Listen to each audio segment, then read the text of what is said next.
10 cara menjaga kesehatan sesuai dengan tuntunan baginda Nabi Muhammad sallallahu alaihi wasallam. Ini ada 10 cara nih, Bapak Ibu yang dirahmati Allah. Mudah-mudahan cara-cara ini membantu kita dalam menjaga kesehatan tubuh kita, jasad kita, ruh kita dalam menjalankan kehidupan sehari-hari. Mudah-mudahan ini ada manfaatnya ketika kita sakit, sebelumnya kita bisa menjaga kesehatan kita dengan cara yang diajarkan oleh baginda Nabi Muhammad sallallahu alaihi wasallam. Dari berbagai hal yang membahas tata cara menjaga kesehatan sesuai tuntunan baginda Nabi Muhammad sallallahu alaihi wasallam, sebenarnya telah dijelaskan dari berbagai ayat di dalam Al-Quran dan juga hadis. Bahkan ada beberapa cara menjaga kesehatan sesuai tuntunan baginda Nabi Muhammad SAW tersebut yang sudah termasuk ke dalam sunnah, yang tentu akan sangat baik jika dilakukan untuk kesehatan jasmani dan rohani kita. Dalam agama Islam memang menjadi agama yang subhanallah rahmatan lil alamin, semua makhluk di dunia ini, di mana agama Islam itu membawa banyak manfaat bagi kehidupan manusia. Dan dengan diutusnya baginda Nabi Muhammad sallallahu alaihi wasallam, tentu sangat membantu manusia dalam mendapatkan hal yang terbaik bagi kehidupannya, terutama dalam menjaga kesehatan jasmani dan rohaninya, terhindar dari segala macam penyakit. Jadi subhanallah, Bapak Ibu yang dirahmati Allah, kita terlahir yang duduk di majelis taklim ini, kita terlahir dalam agama Islam. Subhanallah. Mudah-mudahan di sini ada mu'alaf juga. Mudah-mudahan intinya kita diistiqomahkan dalam meningkatkan ketakwaan kita kepada Allah Subhanahu wa taala, meningkatkan keimanan kita kepada Allah Subhanahu wa taala, dan menjalankan sunnah-sunnah dari baginda Nabi Muhammad sallallahu alaihi wasallam. Baik. Lalu bagaimana cara menjaga kesehatan sesuai tuntunan baginda Nabi Muhammad sallallahu alaihi wasallam? Ini ada sedikit rangkuman dan penjelasannya, Bapak Ibu. Mudah-mudahan kita bisa menjalankan setiap kehidupan kita. Jadi diibaratkan sebelum hujan kita terlebih dahulu menyiapkan payungnya, mungkin seperti itu. Yang pertama, tidak makan berlebihan. Jadi hal ini sempat dibahas di kajian sehat sebelumnya ya Bapak Ibu, bahwa ada baiknya tidak berlebihan dalam mengkonsumsi makanan. Bukan tanpa alasan. Jadi baginda Nabi Muhammad SAW mengajarkan kepada kita hal tersebut itu manfaatnya yang sangat luar biasa.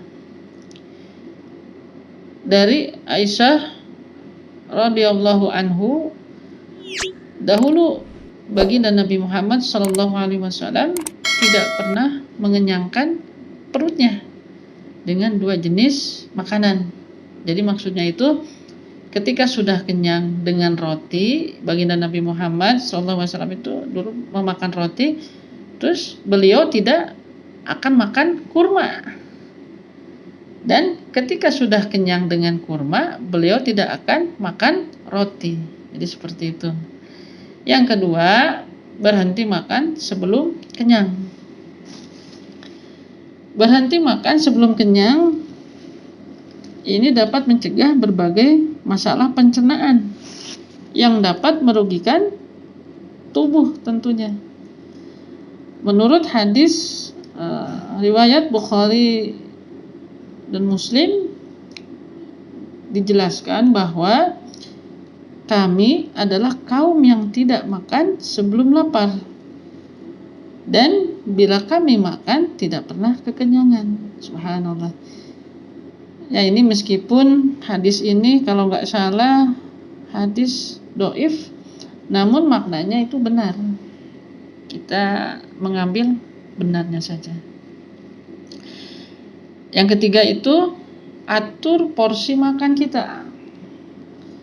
Nabi Muhammad SAW juga memberi contoh yang baik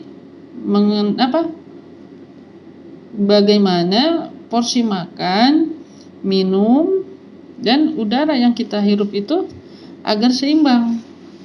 Sebab kondisi perut yang terlalu penuh dengan makanan dan minuman akan membuat tidak adanya ruang bernapas atau ruang udara dalam perut dan akan membuat sesak napas dan membuat ngantuk biasanya tuh. Ya, Bapak Ibu. Jadi ada hadisnya juga nih yang menjelaskan mengenai hal tersebut. Anak Adam tidak memenuhkan suatu tempat yang lebih jelek dari perutnya. Cukuplah bagi mereka beberapa suap saja yang dapat memfungsikan tubuhnya. Kalau tidak ditemukan jalan lain, maka ia dapat mengisi perutnya dengan sepertiga untuk makanan, sepertiga untuk minuman, dan sepertiganya lagi untuk pernapasan. Hadis riwayat Ibnu Majah dan Ibnu Hibban. Jadi subhanallah, ini sudah dijelaskan pembagian-pembagian makanan, minuman, dan udara itu dalam tubuh kita nih. Sedemikian rupa, sedemikian spesifikasinya bagi dan Nabi Muhammad SAW mengajarkan kepada kita sampai sedetail ini, Bapak Ibu. Subhanallah. Lanjut, yang keempat, hindari makanan haram. Jadi jangan sekali-kali kita tuh mengkonsumsi makanan yang haram, sebab hal tersebut dapat menimbulkan berbagai kerugian bagi tubuh kita, Bapak Ibu. Hal tersebut dijelaskan pada surah Al-Maidah ayat 3. Itu yang memiliki arti, diharamkan bagimu memakan bangkai, darah, daging babi, daging hewan yang haram itu yang seperti babi, anjing, dan yang lainnya yang disembelih selain nama Allah biasanya itu. Jadi meskipun kita memenggal atau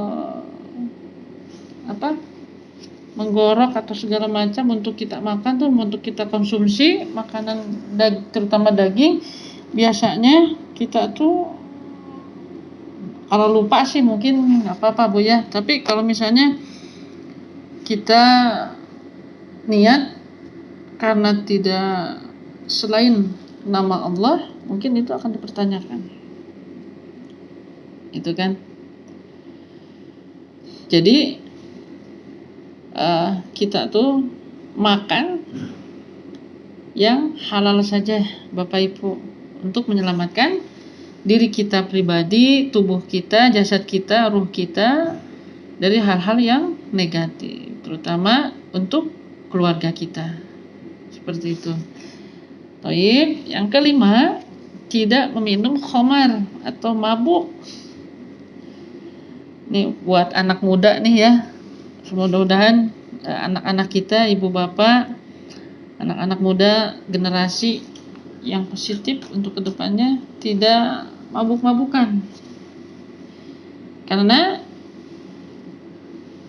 mengenai minuman berupa khamar ini sudah dijelaskan pada salah satu ayat Al-Quran, yaitu pada surah Al-Maidah ayat 90 atau 90 sampai 91, yang artinya Bismillahirrahmanirrahim, hai orang-orang yang beriman, sesungguhnya meminum khamar, berjudi, berkurban untuk berhala, mengundi nasib dengan panah yang adalah perbuatan keji, termasuk perbuatan syaitan. Maka jauhilah perbuatan-perbuatan itu agar kamu mendapat keberuntungan. Sesungguhnya setan itu bermaksud hendak menimbulkan permusuhan dan kebencian di antara kamu lantaran meminum khamar dan berjudi itu, dan menghalangi kamu dari mengingat Allah dan sholat. Maka berhentilah kamu dari mengerjakan pekerjaan itu.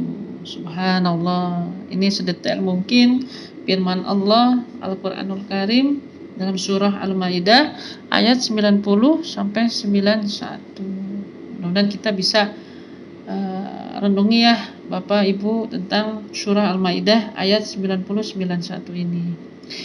Taib, yang berikutnya puasa. Jadi puasa ini kita selalu ulang ya dalam setiap kajian sehat, puasa dan puasa. Karena puasa itu begitu banyak manfaatnya Bapak Ibu. Dalam kajian sehat sebelumnya juga kita sudah menjelaskan manfaat dari puasa. Diriwayatkan pada hadis Bukhari yang berbunyi, berpuasalah kamu supaya sehat tubuhmu. Jadi hal tersebut memberi sebuah arti jika puasa akan memberi manfaat yang luar biasa, baik dan sehat bagi tubuh kita. Puasa juga menjadi sebuah cara detoks tubuh untuk mengeluarkan berbagai racun, toksin dalam tubuh kita ini, kayak timbunan lemak dan berbagai zat merugikan lainnya yang ada dalam tubuh kita ini. Itu akan bersih dengan puasa. Subhanallah. Baik, yang berikutnya, jangan tidur tengkurap. Nah, ini juga untuk mengingatkan kepada kita semuanya. Baginda Nabi Muhammad SAW mengajarkan kepada kita itu jangan tidur tengkurap. Sedikit penjelasannya, mungkin hal ini tidak banyak disadari oleh kita. Padahal tidur tengkurap sangat dilarang dalam Islam. Karena kenapa? Merupakan tidurnya setan. Subhanallah. Selain itu, dengan tidur tengkurap akan mengganggu saluran pernapasan yang akan berbahaya bagi kesehatan tubuh kita ini. Dari Ya'is bin Tahfah Al-Ghifari, dari bapaknya, beliau berkata, ketika itu aku sedang berbaring tengkurap di masjid karena begadang, dan itu terjadi di waktu sahur. Lalu tiba-tiba ada seorang menggerak-gerakanku dengan kakinya. Ia pun berkata, sesungguhnya ini adalah cara berbaring yang dibenci Allah Subhanahu wa ta'ala. Kemudian aku pandang orang tersebut, ternyata ia adalah baginda Nabi Muhammad sallallahu alaihi wasallam. Subhanallah, jadi mungkin tidak tahu ini beliau itu pas didatangi oleh baginda Nabi Muhammad sallallahu alaihi wasallam. Ini hadis riwayat Abu Daud, kalau nggak salah nomor 5040, dan Ibnu Majah nomor 3723. Imam Nawawi dalam Riyadhus Shalihin juga mengatakan bahwa sanadnya hadis ini adalah sahih. Subhanallah.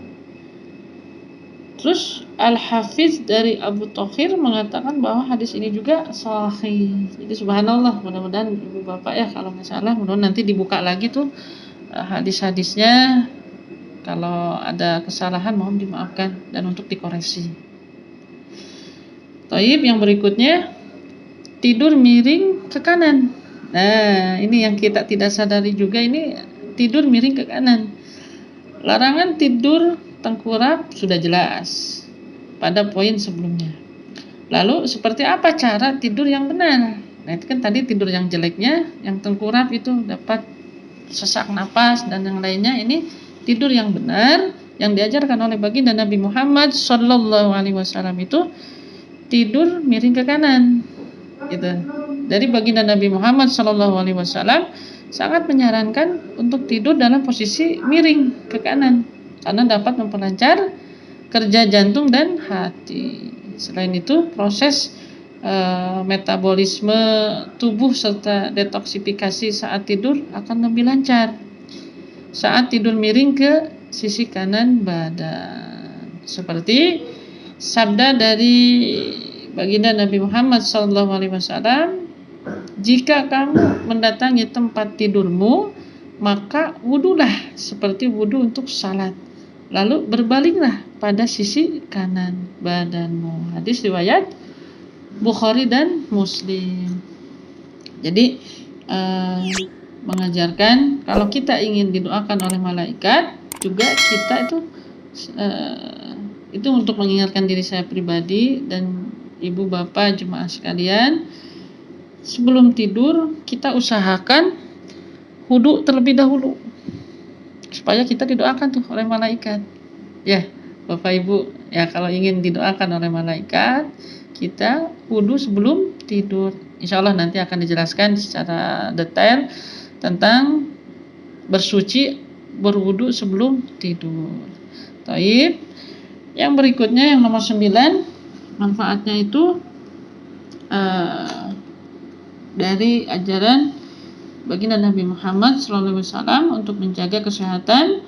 Salah satunya ini nomor 9, menjaga kebersihan lingkungan. Dengan menjaga kebersihan memang gimana ya, sudah tidak perlu diragukan lagi, menjadi hal penting agar tubuh selalu sehat dan terhindar dari berbagai penyakit. Apabila lingkungan sangat kotor, tentu akan tinggi resikonya untuk timbul berbagai sumber penyakit. Mungkin bapak ibu bisa ditanyakan, kalau saya pribadi ini kepada istri saya, kalau saya libur itu kalau di rumah saya bagaimana caranya itu rumah itu harus bersih secara dohir, secara fisik, secara enak dilihat. Karena kalau rumah kita bersih itu kita pun nyaman dalam beribadah, bapak ibu. Tapi kalau rumahnya berantakan, kotor, kita tidak semangat untuk berada di rumah. Biasanya itu yang dialami oleh pribadi saya sendiri. Jadi saya kalau libur di rumah tuh, istri saya pasti tahu, anak-anak saya juga tahu, saya pasti bersih-bersih rumah tuh, supaya kalau rumahnya udah bersih, saya pun ibadah pun jadi tenang. Seperti itu. Jadi ada hal yang membahas tentang kebersihan tersebut telah dijelaskan oleh baginda Nabi Muhammad SAW. Sesungguhnya Allah Subhanahu wa taala itu suci, subhanallah, Maha suci Allah yang menyukai hal-hal yang suci. Itu Dia maha bersih yang menyukai kebersihan. Dia maha mulia yang menyukai kemuliaan. Dia maha indah yang menyukai keindahan. Karena itu bersihkanlah tempat-tempatmu. Hadis riwayat Tirmizi. Seperti itu bapak ibu, subhanallah. Jadi sedetail mungkin kita bahas.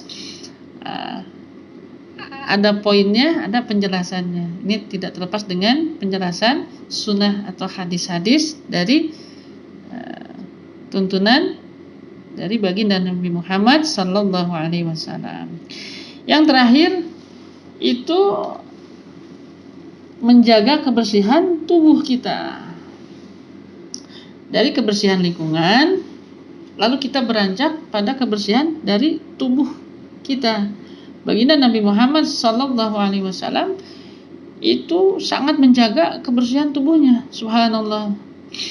Dan dengan menjaga kebersihan tubuh dan menghindarkan seseorang dari penyakit, ini akan dijelaskan lagi nih hadis, kalau nggak salah berdasarkan hadis riwayat Muslim dan Tirmizi yang mengatakan waktu untuk memotong kumis, memotong kuku, mencabut bulu ketiak, dan mencukur bulu kemaluan hendaknya tidak melebihi 40 hari. Jadi hadis ini menjelaskan tentang kebersihan diri atau membersihkan tubuh kita. Jadi untuk mengikuti berbagai sunnah dan tuntunan, salah satunya cara menjaga kesehatan sesuai tuntunan baginda Nabi Muhammad SAW, ini termasuk menjaga kebersihan tubuh. Subhanallah, walhamdulillah, wala ilaha illallah, wallahu akbar.